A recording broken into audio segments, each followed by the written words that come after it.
إن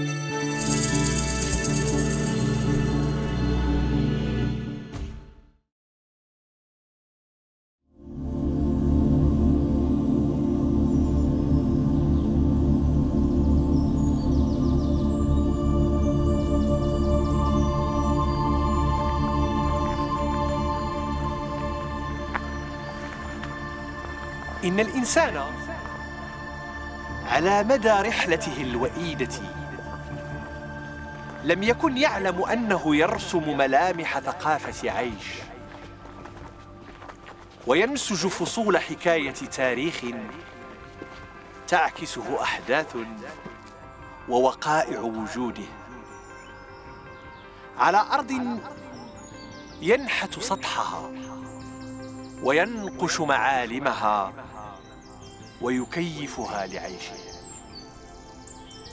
خلال تجربة الوجود الطويلة على هذه الأرض ارتسمت آثار تدخل الإنسان في المجال، من خياله وعمق رؤيته أخذ يعصر شذى الأمكنة لتنبئه كم هو رائع عزف النغم شدو المعاني، فصدحت أنفاسه تسجل بكل نبس أو عذب لحن أو بديع رقص الماء حين ينشطر في مجاريه رقراقا يرصع صدر زاوية الشيخ.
في أول زيارة أحللنا فيها رحلنا بهذا الفضاء البختي الأثير، توهمنا أن يوماً واحداً أو بعد يوم أو حلقة واحدة تكفينا لإجلاء كل ما تمتلكه هذه البلدة الشجراء التي تبدو عادية.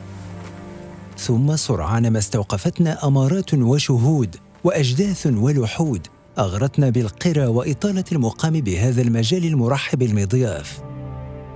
لقد أوقد بداخلنا نيران فضول زائد، ونهماً حرك فينا رغبة قوية في اكتشاف المزيد من مجاهله. هذه البلدة الطيبة بحدود من أغراس الزيتون والرمان حقاً تثير التساؤلات. لابد أن كل زاوية مفردة هنا، كل جندل صلت، كل جبل صامد، وكل نبت منضود ينطق شعراً، يخفي سراً، يعبق تاريخاً، يحتاج سرداً. لقد تعهد هذا المجال الخصب البختيون الأوائل والحاليون، وتفاعلوا بالإيجاب معه وضموا بعضه إلى بعض باتساق مشهود، فجعلوه عالماً يبتسم شاكراً ماتحاً من دعوات صادقة لعجائزه وبسطائه مهما تعقدت سبل الحياة فوقه. كل شيء بخير. أنا قد قصحت يفد أفران خدمت صافي ترميت. أنا اشتغل ربي يا الحمد لله على كل حال. الحمد لله. ويجي ما اشتريتيش. ها؟ أكون حسب ربي. آمين يا رب. أكون يدير مولانا يا ربي آمين. هذا ونجي ربي في ذاك النهار ثاني. الروح وين ربي؟ الروح. لا نشهد لا نتسو. يا ويجي وكيدا. نوشتر ربي بسلامة. أكون يدير ربي يا ربي. أكون يحزم مولانا. آمين. يا ربي يا ربي حسبنا مولانا.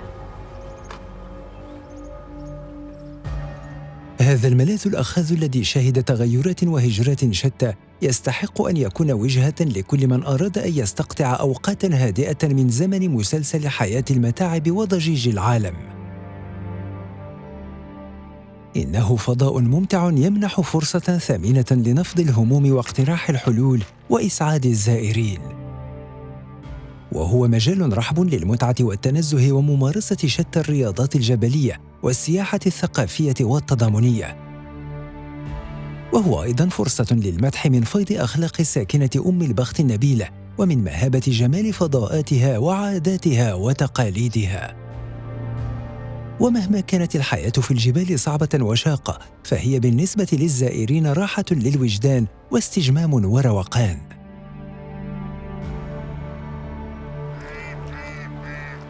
ولا غرابة أن يحظى هذا المجال البختي بمزايا طبيعية وثقافية ملائمة لقيام أنشطة سياحية مهمة. إنه مجال جذاب وغني بتنوع مظاهره التضاريسية ووفرة موارده المائية وتنوع غطائه النباتي واعتدال مناخه وكثافة غاباته الممتدة عبر مرتفعاته ومحيطاته. عناصر جاذبة للسياح يمكن استثمارها لممارسة الرياضات الجبلية المختلفة عبر مساراته ومداراته السياحية. المفارقة أن السواح وعشاق الطبيعة والرحلات لم يفطنوا بعد بما فيه الكفاية إلى ما تحظى به منطقة أيتم البخت وديرها بزاوية الشيخ والأرياف العالية المحيطة بها.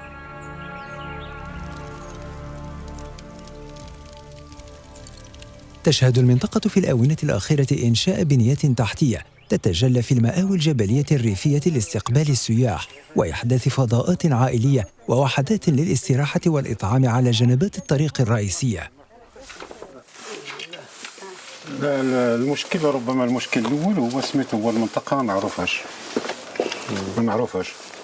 بحال دابا الناس اللي كيهتموا بالسياحه الجبليه تعرفوا بونداز، هنا قريبه شويه، هنا تعرفوا سميتو خاص الاطلس الكبير المتوسط، بوقماز، تساوت هذا الى اخره. هنا ما معروفش. بحال دابا مثلا فسميتو في الصيف الا بغيتي تمشي مثلا النواحي ديال المكون، كاين مثلا سميتو البلايص اللي في الشهر سميتو جويي راه الشمس منك للشمس، وهنا في الاطلس المتوسط كاين مناطق اللي هي سميتها فيها الظل وفيها الماء ما معروفاش. هنا باش نشرو الفراح شويه كبير ولكن الطريقه بحال هكا.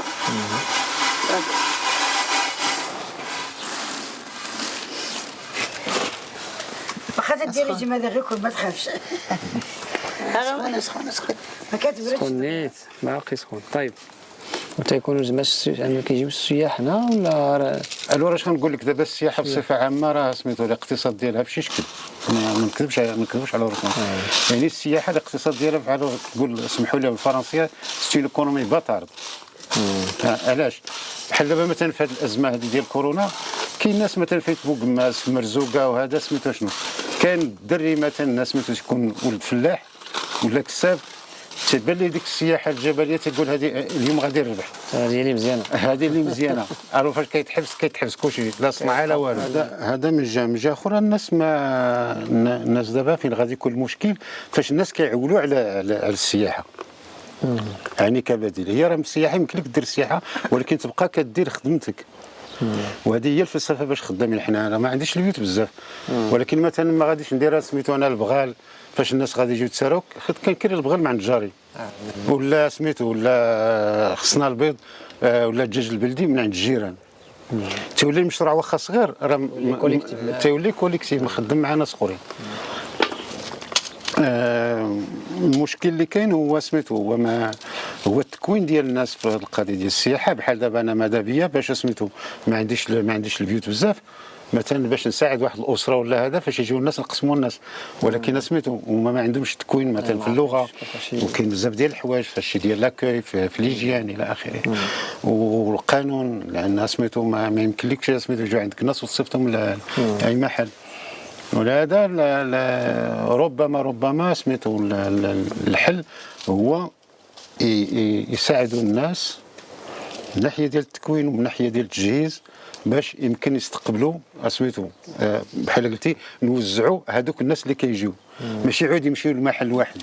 والظاهره اللي مزيانه دابا حاليا وعندها المستقبل هو ولاو المغاربه الناس المدينه يعني ديك الطبقه المتوسطه والشباب بحالكم تيبغي يعرف شويه هذه المناطق هذو ما كيعرفوهمش كيسافروا لداخل كيعرفوا المغرب. لان في الاول كانوا كيخافوا من الجبال دابا الحمد لله راه كاين الناس سميتو كيجيو الناس من الدار البيضاء من الرباط تيقول لك تيشوفوا تجلسوا مع اختي منى تيقول لك واه كانت جده كدير بحال هذا الشكل تقول لي مزيان. العديد من المواقع السياحية تزخر بها هذه الواحات الجبلية المحفورة في صخور تهب مصادر الحياة بسخاوة متناهية. نبع شلشل هنا يجري ماؤه فينسج قطيفة زاهية يتدلى خميلها البهي أو ينساب مجرورا مثل فستان العرائس. وشلال هناك تنهمر مياهه أقراطاً فوق معازف صخرية لتشنف مسامع مولع الطبيعة طرباً ولحناً شجياً.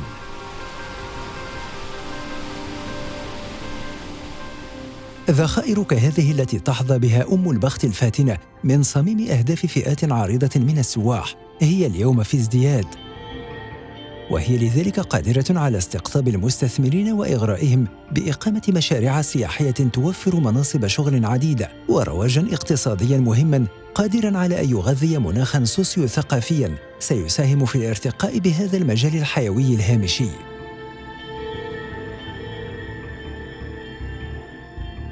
إحدى المبادرات الجادة في باب التنشيط السياحي جسدتها محاولة ناجحة في استيعاب بعض مؤهلات هذه الأعجوبة الطبيعية وجعل مقدراتها وجمالها يتجدد باستمرار في أعين الساكنة وزوارهم. منتزه تامدا السياحي منشأة سياحية بامتياز، عبرها دبر القائمون عليها مياه ينبوعها الغامر فصاغوا منها جنة خضراء وارفة الظلال تسر الناظرين. منتزه يمكن السائح من الانخراط في لحظات تأمل منعشة للروح ومرسخة لثقافة الذوق الجمالي الذي يشعر بالقيمة الجمالية للأشياء. تامدا التي تعني باللغة الأمازيغية المستنقع المائي منتزه يقع يسار الطريق الرئيسية العابرة لحاضرة زاوية الشيخ شمالاً في اتجاه مدينة خنيفرة.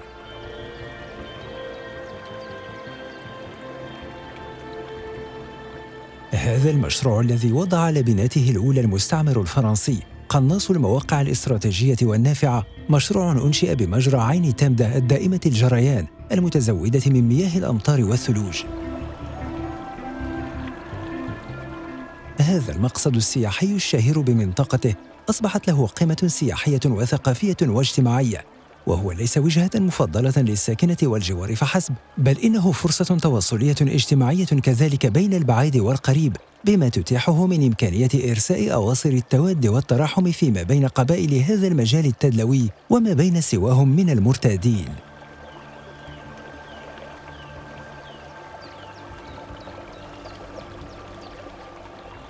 بادرة بسيطة متواضعة حققت الكثير إذن. تمت تهيئة هذا المنتزه وأنجزت على ضفافه مجالات خضراء ونواعر ونوافر وشلالات اصطناعية وممرات للمشي وكراسي لراحة الزائرين.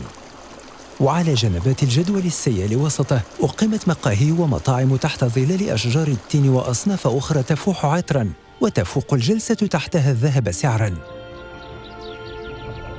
إلى غاية الماضي القريب كان لموقع عين تامدا أثر روحاني اعتقادي مرتبط بمكانة الماء في نفوس الأهالي وبتقديسهم لمنابعه. تؤكد بعض الشهادات أن صخرة كانت عند منبع العين توقد فيها الشموع وتوضع بها الصدقات تعبيراً عن قدسية هذا المنبع المائي وطلباً لبركته وعطائه وطلب التسليم منه. فكرة عبقرية بحق عكست استثمار الأمكنة والمؤهلات الطبيعية والماء خاصة في جوانب عديدة من تدبير العيش وتحقيق تنمية مستدامة. المنطقة عندها جاذبية سياحية اللي هي كبيرة جدا. الآن ما كان ينقص هذه المنطقة هو الرفع من سقف الرؤية بالنسبة للوجهة السياحية ديال زاوية الشيخ. اليوم احنا مع هذه المبادرات ديال القطاع الثالث، مع المجهود التنموي المبذول من طرف الفاعلين العموميين، ما زلنا بانتظار المزيد من المبادرات الخاصة اللي من شأنها أنها تعزز العرض السياحي التجاري للمنطقة باش يكون في مستوى العرض الغير التجاري للمنطقة، لأن اليوم كنتوفروا على مناظر وعلى فضوليات وعلى مشاهد ذات قيمة سياحية عالية، ولكن ما زلنا في أمس الحاجة إلى المزيد من الاستثمارات من أجل تقوية سواء بنية الإيواء السياحي على مستوى الإقليم أو تنمية مجموعة من الأنشطة السياحية بالإقليم.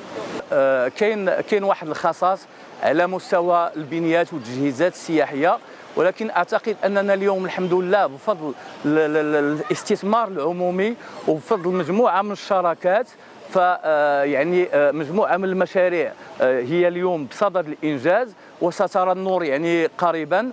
أعتقد أن هذا الاستثمار هذا العمومي سيساهم في سد هذا الخصاص الملحوظ على مستوى البنيات والتجهيزات السياحية، وحنا يعني نراهن على الانخراط ديال الفاعل الخاص من أجل يعني القيام وإنجاز مجموعة من المشاريع اللي غتساهم في تعزيز العرض السياحي لهذه الجهة.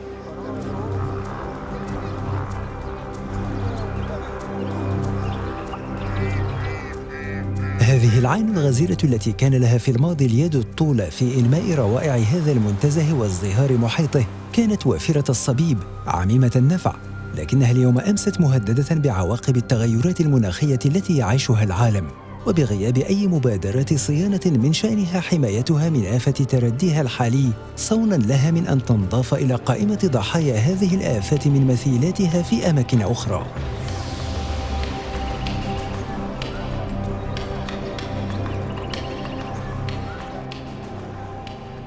على مهادها وأعاليها كان يفتل ضفائر إكليل زيتون يوشح جبينها الوهاج من فيض نورها.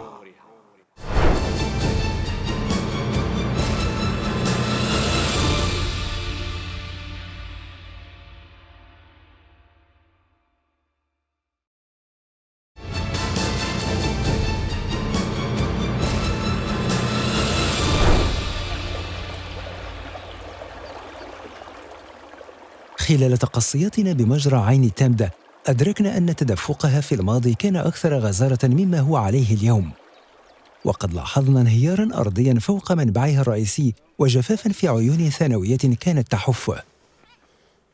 وللوقوف على حقيقة هذه المعضلة الطارئة رافقنا السيد بن ناصر ابن المنطقة وأحد أعضاء مجموعة الاستغوار والاستكشاف والرحلات الجبلية ليحدثنا عن هذا المصدر المائي الهام وعن الإكراهات التي تواجهه.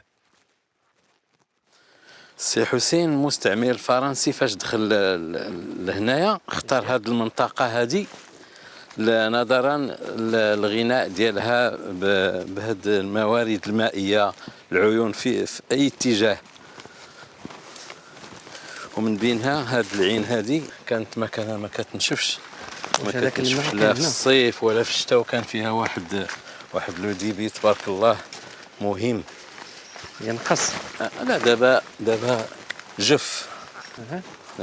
اللي كانت واحد الوقت كانوا كياخذوا منها الماء سميتو الديور ديال الادارات العموم، وكياخذ منها عاوتاني الماء. هذاك المستعمر لواحد المعمل ديال الدوم داروا في هذا حي مطالب، وهاد العين كانت ما كتجفش لا في الصيف ولا في الشتاء على طول السنه.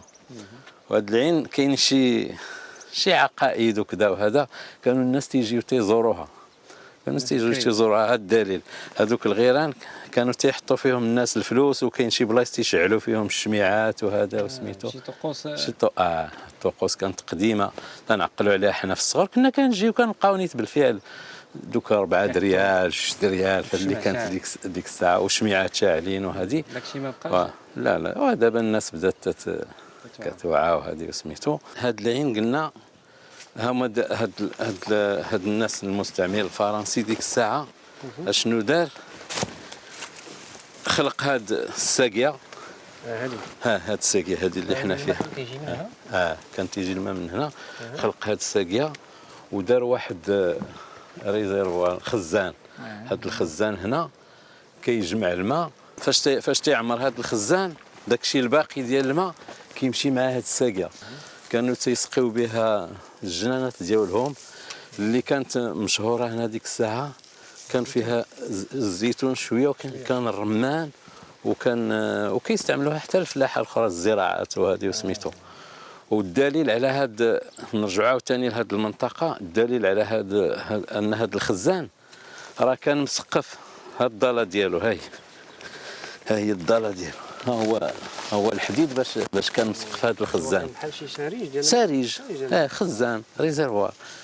ديك الساعة من الزاوية مازال ما جابوش هاد الماء ديال بوغنداز. كانوا الناس كيسقيو من العيون وغالب واكثرها تيسقيو من هاد العين تامده هاد العين التحتانيه هذه. والناس تاع مطالب تيسقيو من هذا ديال اللي حدا لوزين تاع الدوم. كان فيه واحد شاريج كبير تيبقى الماء غادي كونتيني. اللي كنسمعوا هنا كنسمع شي معنى. واش هذا الوليد ديال اللي غادي دابا حنا غادي نرجعوا لهذه المنطقه ثاني تنقولوا اشنو وقع شي عامين هذه. وقع واحد الانهيار فوق العين ديال هذوك الحجر. ربما غيروا الاتجاه ديال المجرى ديال الماء. وهذا الدليل ها هو حنايا في هذا الغار اللي باقي عريان. انت سي حسين هنا فين كاين هذا الصوت ديال هذا الواد اللي غادي تحت الارض دابا. اسمع صوت كثير. راه واد هذا ديال الماء. اسمع اسمع هو اللي غادي لتحت دابا. هاد حنا تنعرفوا باللي هذا غادي للعين ويقدر. ولكن هذا الصوت هذا راه دليل على شي كميه كبيره ديال الماء. ربما يقدر يكون غادي قسط منها في شي اتجاه اخر. تيهرب لشي بلاصه. على حيت هذا الصوت هذا كثير راه كبير. وهذا فاش بغاو يردموه تيستشروا مع وكاله الحوض المائي الام الربيع. قالوا لهم ودي ما تقيسوش، راه الا جيتو تردموه ولا شي حاجه يقدر يهرب لكم هذاك الماء يمشي ثاني شي اتجاه اخر وتولي كارثه هنايا في التام. يعني ماشي يبقى الماء. الهروب ديال هذا الماء ربما راجع لواحد العامل حنايا اللي كان شاكين فيه ان هذا الشجر هذه البلاصه ما كانش فيها هذا الشجر ديال الاوكاليبتوس. والاوكاليبتوس راه الناس ذوي الاختصاصات تيقولوا كودي الارض اللي تتكون فيها الماء ولا كتندي ولا شي بير اللي ما بغاش يحد كيغرس حداه الكاليبتوس. كتاخذ واحد كونتيتي كبيره ديال الماء. وثانيا العروق ديالها راه تيمشيو عمودي اتجاه عمودي. كيمشيوش افقي بحال النوع ديال الزيتون وكذا. كيقلبوهم على الماء فين كاين. هذا الدليل. شوف هذوك العروق تاع داك الشجر شتيهم هذوك. وشوف فين كاينه الشجره وشوف العروق فين واصلين. ويعني راه مازال غاديين سميتو الاعماق. دليل ها انت شوف هذه راه في وقت الشتاء. ها انت شوف العروق هما جايين هكا جايين هنا. ها انت جايين نتبعوهم. ها انت هنا راه في وقت الشتاء تيوليو يخرج الماء من هنايا. ها انت رطب. راه هادشي راه غير داكشي ديال الشجر. ها انت شتيه تيولي الماء كثير ولا تيخرج الماء كثير. راه تيولي هنا. ها انت ها المجرى ديالو. ها انت شنو هذا راه مجرى ديال الماء. ها انت ها هو غادي من هنا تيمشي حتى تيتجمع وتيخوي تيتخلط مع هذا الماء ديال هذا العين ديال احلال. هاي هو الطرنشي ديالها زي كلشي كيجي تيمشي في اتجاه ديال هذا التامده. هذا كلها هذه المنطقه في وقت تاع الشتاء تتولي سميتو كلها عيون. هذا دليل باللي ان هذا الشجر هذا راه واصل للفرشه المائيه. ويعني راه خطر. هذا هو السبب اللي جعل هذه العين ربما ما تبقاش تكون دائمه.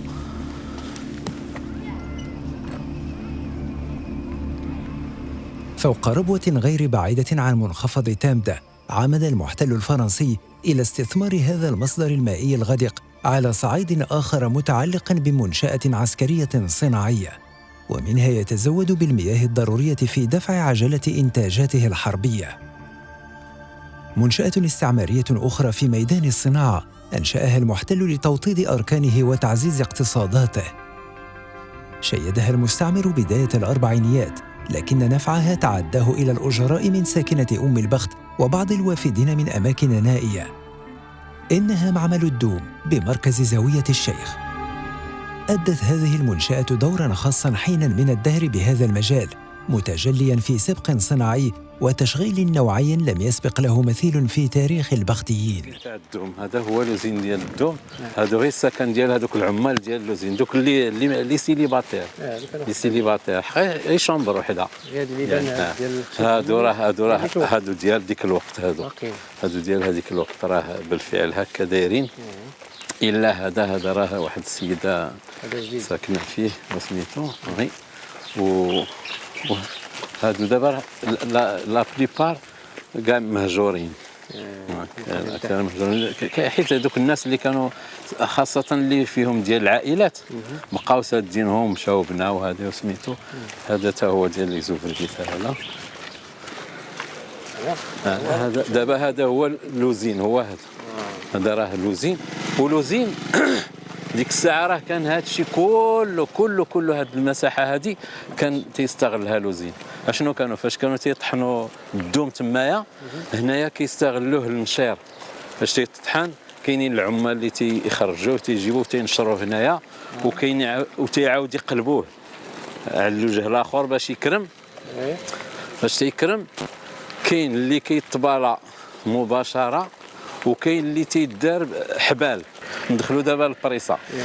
شغل هذا المشروع يدا عاملة جربت ولأول مرة حرفة ممكننة غير التي امتهنها منذ عهود آباؤهم الأولون.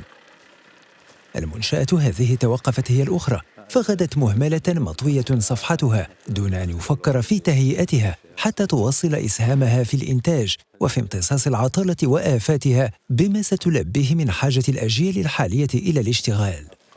سبحان الله العظيم باقي مريزيستي. انت شوف النيابه شوف حتى السقف ديالها على شكل نصف دائري. وها هنايا فين كاين هذاك لابريس، هنا فين كانوا تيطلعوا ديك سميت كتهبط سميتها، كاين داك الشيء وزين الحلفة أو ماكينة الدوم. هذين الاسمين يطلقان على وحدة إنتاجية أشرفت عليها عائلة فرنسية تحت اسم شركة مؤسسة آنذاك، واستقطبت للخدمة به عناصر كثيرة من مجال النتيفة، أي مجال بزو وفم الجمعة. ولا نجد تفسيرا لذلك إلا أن معملا سابقا له قد بني في تلك المنطقة. إذن هم كانوا على عجلة من أمرهم، لم يكن لهم لينتظروا تعليم هذه الحرفة لساكنة المنطقة، خاصة أن ذروة العمل بهذا المصنع أو هذا المعمل كانت متزامنة مع الحرب العالمية الثانية. هذه المادة كانت توظف على ما قيل في صناعة الزي العسكري للجنود الفرنسيين، أسرتهم، محافظهم العسكرية، وأيضا حتى الحبال لرسو السفن. هذا الشيء كاين هنا. ونشوفوا هذوك الأحواض فين تيصبغوا الحلفة هذيك الساعة. كاين شي أحواض هنايا هما دابا عمروهم الناس بالردم وهذا سميتو. ها هما غادي نشوفوهم. هادو راه كلهم كانوا مقابلين ذاك العدد اللي كاين هنا كاين هنايا. ها هو كاين هما الناس بداو. ها لا الوسط ما فيه والو، غير في الجناب. دابا هذا الشيء راه مهمول، وحتى الناس ما كتحافظش على البيئه. واش اللي يحيد الزبل تيجيبوا لهنايا؟ خص الانسان يوعى بهذا الشيء اللي كيدير سميتو. هادو. وهنايا شنو كانوا تيديروا؟ كتكون الحلفه خضراء هما تيلونوها باللون كحل. وهذيك الناس كانوا تيقولوا باللي راه هذيك الحلفه كيستعملوها في الكوسان تاع الطوموبيلات، وكيستعملوها في اللباس العسكري، عده استعمالات. وكيستعملوها حتى في الافريشه، كانوا تيعمروا بها دوك النوامس ديك الساعه، حيت هي اصلا صحيه. هي صحيه على هذا الشيء اللي كاين طبيعيه، ماده طبيعيه. معمل الدوم عندما سيقام بمجال زاوية الشيخ سيقدم لنا نموذجا جديدا على المستوى الاجتماعي والاقتصادي، وهو ظهور مفهوم الأجير، حيث إن العمل في الأرض كان يرتبط دائما بالنصيب، أي الخمس أو الربع حسب الأعراف المنظمة. هذا الأجير كان يتقاضى أجرة إما بشكل أسبوعي أو نصف شهري. لكن ماذا سيحدث عند توقف العمل بهذا المصنع؟ وإن كانت المحاولة لاستدامة عمل به حتى بعد الاستقلال، لكن توقفه سيترك وسيخلف عمال فقدوا عملهم، لا يستطيعون الاندماج في النشاط الزراعي الذي تعرفه المنطقة، فتحولوا إلى ميومين، إلى حمالين، والأكثر من ذلك على المستوى الاجتماعي كانوا يقيمون في منازل بنيت بجوار المعمل، لكنها تحولت إلى براريك، أو بعضهم احتل أجزاء من هذا المصنع لتقدم للبلدة نموذجا جديدا عمرانيا واجتماعيا.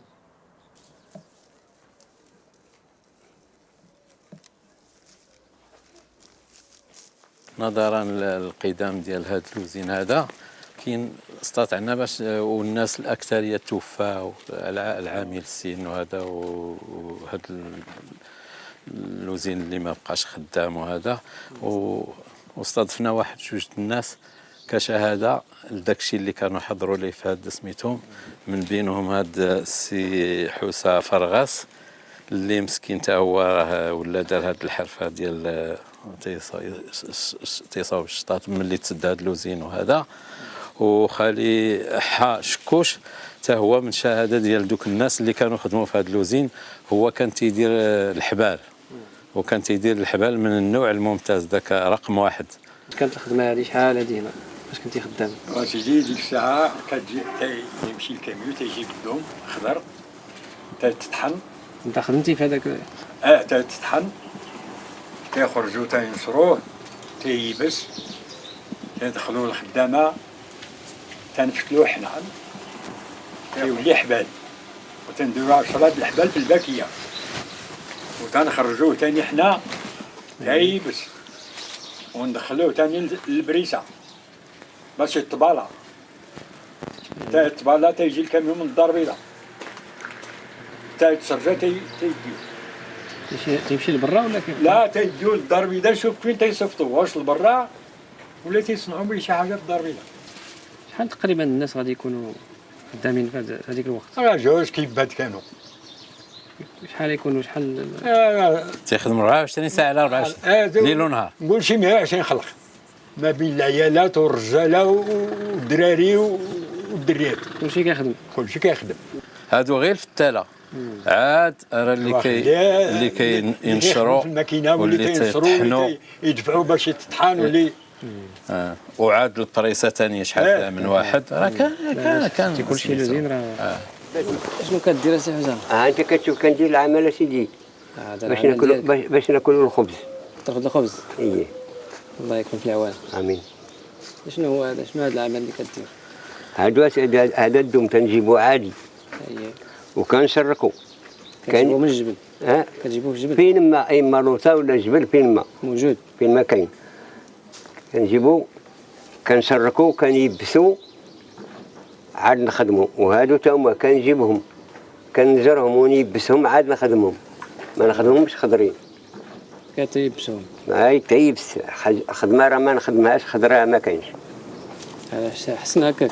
ايوا وهاد الخدمه هذه انت بوحدك اللي بقيتي كديرها ولا كاين ناس اخرين؟ كاين اللي كيديروا معادين، ماشي عادين ما يديروش بحالك، ما كاينش اللي كيمشي بحالك كاع.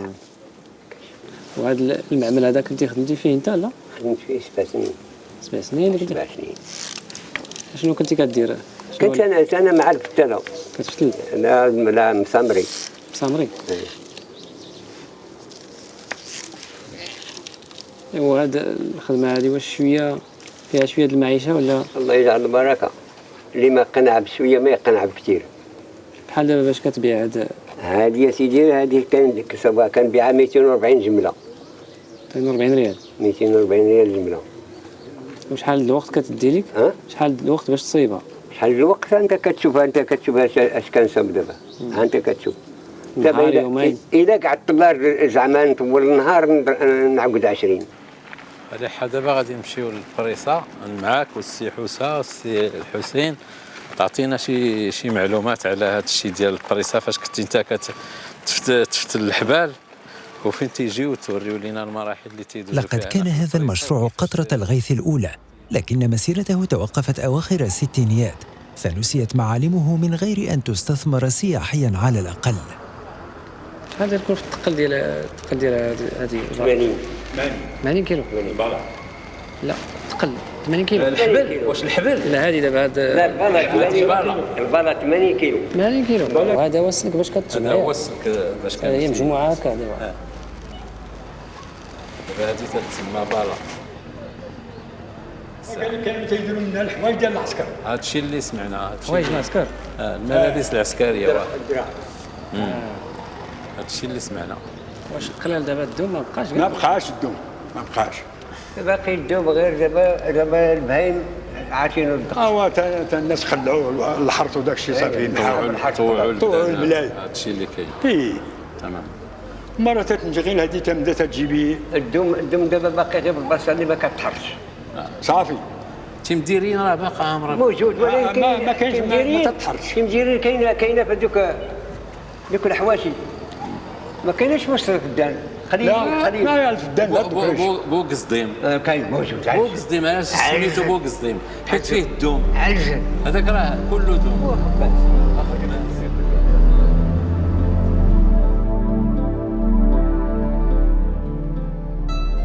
هذا المجال المليء بفرص النماء بحاجة إلى تثمين وعناية وإلى تشجيع الاستثمار حتى لا يبقى مجرد فضاء صخري قاس أجدب عديم الفائدة فيرتد منبوذاً مهجوراً.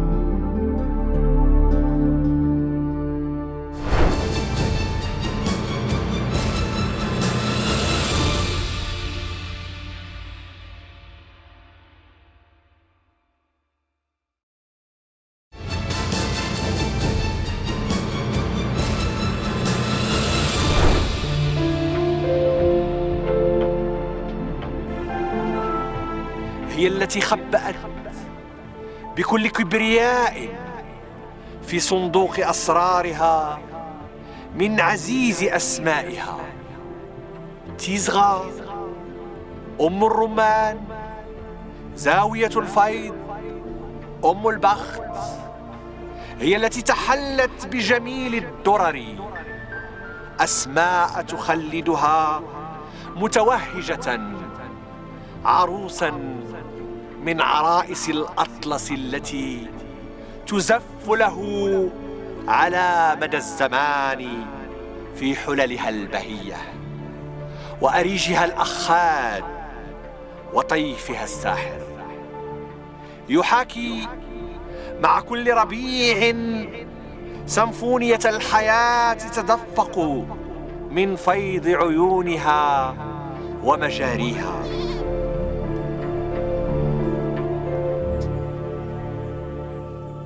هذه البلدات البختية تجيد إرباك المولعين بالبحث عن مواطن الجمال الطبيعي والغنى الثقافي، وما فتئت تحكي قصة صمود وانتصار على قساوة الظروف ووعورة موقعها الجغرافي.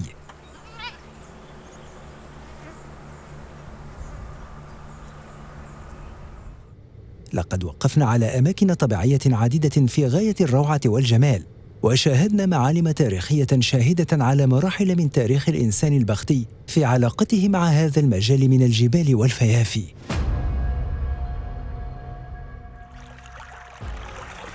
عناصر طبيعية شكلتها المنابع وأشكال تضاريسية وغطاء نباتي بحالة جيدة، ثم معالم وأنقاض سيئة الحال في الغالب. هي مقومات استثمرها واجتهد في تخليدها من مروا من هنا، نحتوا لها أسماء ذات دلالة رمزية، وقد استمر ذكرها وذكرى أصحابها عبر توبونيميات ضمنت لهم الخلود بعد أن تواروا عن الوجود. لكن بعض هذه الأسماء التي أخرجت أمكنة المجال من حال النكرة إلى حال المعرفة، ومن حال الخوف والوحشية إلى حال الألفة والحميمية، لم تعد كذلك، أو هكذا يبدو لنا نحن على الأقل. إغرمنتشوكت أو قصر البرتقيز نموذج من هذه المواقع الجمة التي تدل عليها أسماء ذات دلالة رمزية تحيل على أدوارها ووظائفها داخل سياقات تاريخية معينة. قلعة للتحصن والمراقبة شيدت فوق جرف جنوبي مطل على زاوية الشيخ، استغله قدماء أم البخت فاتخذوا منه برجاً لمراقبة مجالاتهم الحيوية بالسفوح ولرصد مخاطر الهجوم من طرف الكيانات المعادية والخصوم. كالشوكت أو أشكوك في اللغة الأمازيغية يطلق على الشعر الطويل، لكن دلالته المجازية هنا تحيل على ارتفاع هذا الحصن وعلاقته بشلال بوغنداز على مقربة منه، وبالمياه المنهمرة من أعلاه في شكل شعر المرأة الطويل أو أهداب ناصية الفرس المتدلية.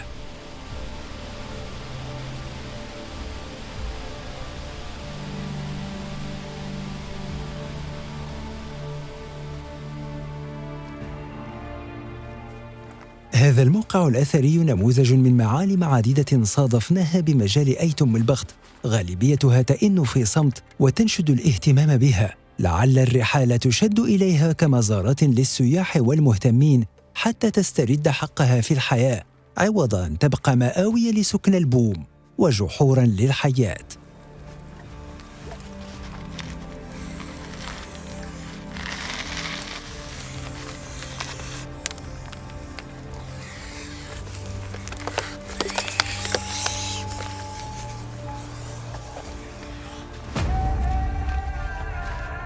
آنمغوال أو مكان أداء القسم بالأمازيغية، مركز جبلي تاريخي اجتماعي عريق بالجنوب الشرقي لأم البخت على علو يصل 1225 متراً فوق سطح البحر. مر به الشريف الإدريسي خلال القرن الثاني عشر للميلاد، وسماه بدار المرابطين نسبة إلى الصلحاء والحكماء الذين يتولون به مهمة فض النزاعات بين الخصوم. إنه نموذج آخر لبقايا آثار قرى المنطقة العريقة التي تنتظر دورها في نفض الغبار عن ذاكرتها التاريخية الضاربة في القدم. فماذا لو كفت سهام الشك في قيمتها الكبيرة عن محاولة فقدها الأنفاس؟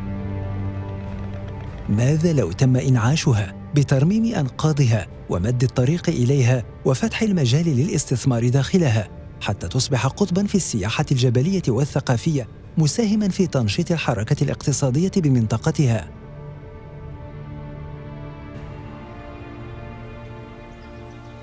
ليس الأمر كله بهذا السوء حتى يترك هذا الربع الخالد لحاله، فثمة مشاريع سياحية معلقة هائلة من إعداد المسؤولين الغيورين على المنطقة. فهل سيرفع التحدي حتى ترى النور وتلبي انتظارات المطالبين بالعدالة المجالية بهذا الإقليم التالد الأصيل؟ في إطار المجهود التنموي المبذول من أجل الرفع من الجاذبية السياحية للمنطقة، كان هناك واحد المشروع مهيكل كبير اللي هو مشروع المحطة الخضراء، واللي كان مبرمج على مستوى سد أحمد الحنصالي. هذا المشروع هذا كان كيهدف إلى تعزيز الطاقة الإيوائية للمنطقة، وليس فقط، لأن الهدف منه كان هو إنعاش الأنشطة الترفيهية من خلال الرياضات المائية.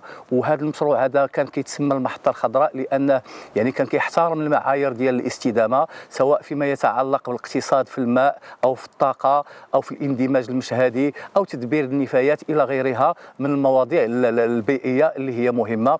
اكيد ان هذا المشروع هذا لو انه تم الانجاز ديالو كان غادي يقدم واحد القيمه مضافه للمنطقه، وكان ربما غادي يدخل في منافسه كبيره مع مجموعه من المواقع ذات الاهميه السياحيه المشهوره بالجهه كبحيره بيل الودان، اللي اليوم كنشوفوا هذا الزخم اللي كتشهدوا على مستوى والأنشطة السياحية والرواج السياحي والتدفق السياحي.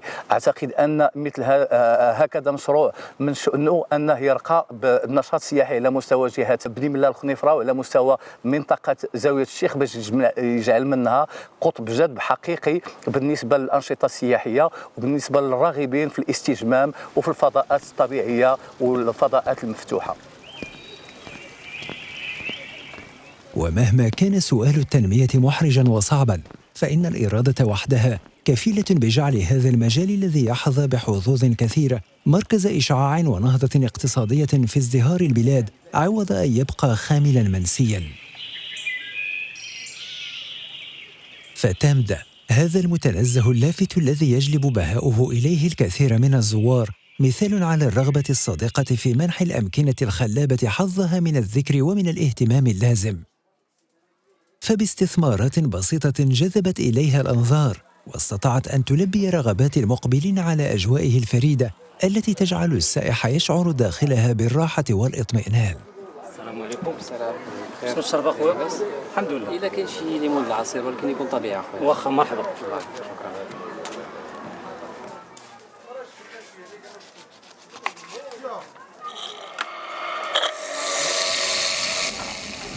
لأجل تحقيق بعض أمان هذه الأمكنة المرصعة، انبرى ثلث من شباب المنطقة الغيورين لتحريك المياه الراكدة في مجال استثمار حظوظ هذه البلدات التي لا يليق بها الركود ولا التسويف في تنميتها والنهوض بمستقبلها.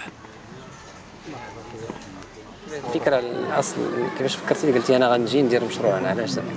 يعني شجعك شي حد ولا؟ لا بطبيعة الحال هذه المنطقة أصلا كانوا فيها قهاوي، ولكن هذه المنطقة بحال اللي كانت بحال نقدروا نقولوا مغولة بزاف.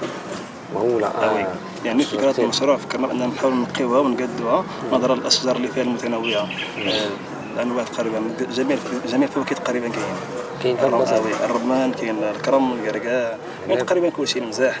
الاشجار هما اللي يشجعونا لان كاين الظل عندك هنا، والماء هو بحال قلتي الجاذب الرئيسي، زائد الماء عندنا واحد العينه حتى هي من هنا وعين اخرى من تما. الماء موجود، يعني الماء موجود، الخضره كاينه والظل كاين، ثلاث الحوايج تيخليوك انك تشجع ديال المشروع، زائد ان الساكن زائد ان الزوار تيجيو لهاد المنطقه بزاف، وكذلك صحاب المنطقه، يعني كنحاولوا حنا نديروا الاشارات للمنطقه هذه لعل وعسى تطلع واحد الشيء وتنمى.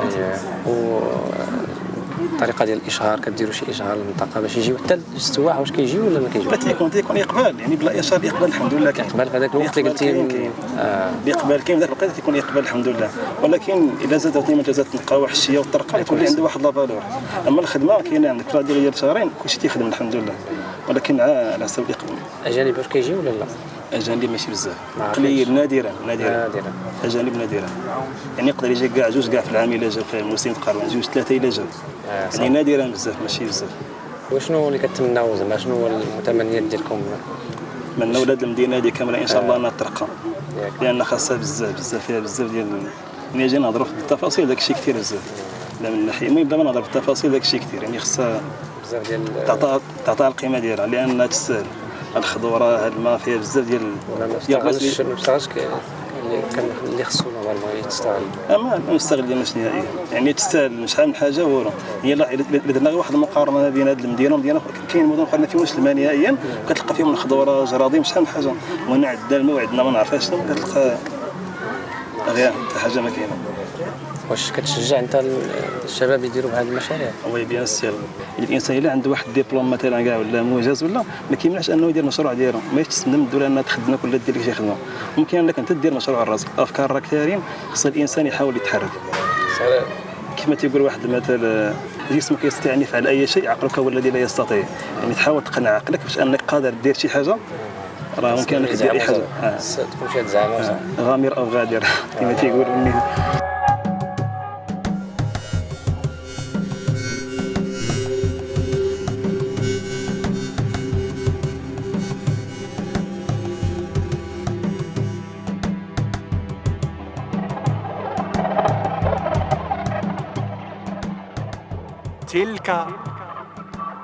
تلك حكاية امرأة بشموخ زاوية الشيخ وعنفوان قبائل أيت أم البخت وأصداء جبال الأطلس المتوسط وأسرار أم الربيع الذي شهد ميلاد الحكاية ورتب في صفحات التاريخ أوراقاً من فصول دونها من حبر صلصاله تحكي أمجادها وتسطر بسطح النسور في العلياء شموخاً لا